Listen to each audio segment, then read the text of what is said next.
আজিৰ আলোচনাৰ পজিটিভ আলোচনা হৈছে অসম গভৰ্ণমেণ্টে এইবাৰ পজিটিভলি ইনিচিয়েটিভ লৈছে এনেধৰণৰ যিটো ঘটনা বাউণ্ডাৰী ডিস্পিউটৰ যিবোৰ ঘটনা যোৱা সময়বোৰতো হৈ গৈছিল সেই ঘটনাবোৰত কোনো ধৰণৰ অসম চৰকাৰ লেভেলত বা চিফ ছেক্ৰেটাৰী লেভেলত আলোচনা কোনো ধৰণৰ আলোচনা অনাগত দিনত হোৱা আমি দেখা পোৱা নাছিলোঁ আৰু আমি কমিউনিটি যিবোৰ অৰ্গেনাইজেশ্যন আছে পেৰেণ্টছ অৰ্গেনাইজেশ্যন অৰুণাচল বা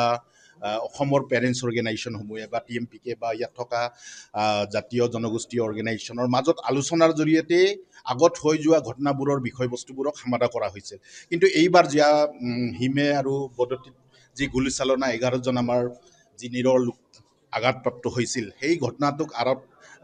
কেন্দ্ৰ কৰি অসম চৰকাৰে এইবাৰ প্ৰথমবাৰৰ কাৰণে ইনিচিয়েটিভ লৈছে তাৰ কাৰণে অসম চৰকাৰক আমি ধন্যবাদ জনাইছোঁ আৰু অসম চৰকাৰে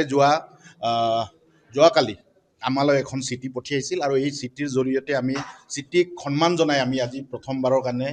আজি এই ডেপুটি কমিশ্যনাৰ অফিচত আমি আলোচনাৰ কাৰণে আহিছোঁ আৰু পজিটিভ আলোচনা হৈছে আমাৰ যিবোৰ দাবী আছে সেই দাবীবোৰক তেখেতসকলে গ্ৰহণ কৰিছে আৰু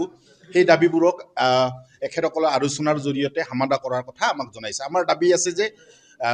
কালপ্ৰিটসকল যি 4জনৰ নাম আমি FIR-ত নাম সন্নিবিষ্ট কৰিছোঁ সেই 4জনক গ্ৰেপ্তাৰ কৰিব লাগিব আৰু গ্ৰেপ্তাৰৰ সময়সীমা আমি বান্ধি দিছোঁ 48 আৱাৰ্ছৰ ভিতৰত 48 আৱাৰ্ছৰ ভিতৰত গ্ৰেপ্তাৰ কৰিবই লাগিব যদি গ্ৰেপ্তাৰ নকৰে তেতিয়াহ'লে তাৰ বিৰুদ্ধে আমাৰ যি আন্দোলন আছে আন্দোলন অব্যাহত থাকিব আৰু অনাগত দিনত আমি এই আন্দোলনক আমি আৰু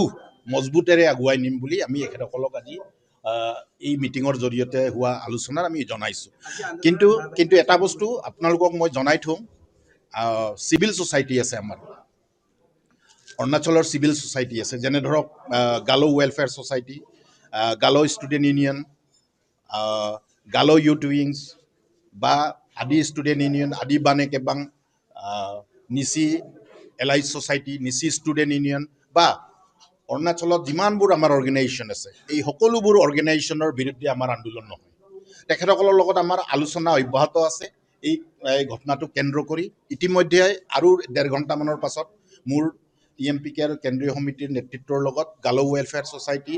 গালো ষ্টুডেণ্ট ইউনিয়ন আৰু অৰুণাচলত থকা আমাৰ যিমানবোৰ পেৰেণ্টছ অৰ্গেনাইজেশ্যন আছে এখেতসকলৰ লগত আমাৰ বৈঠক আছে এই বিষয়টোক লৈ আৰু এখেতসকলেও এটাই বস্তু আমাৰ দাবী আছে সেই দাবীটোৱে কালপ্ৰিটসকলক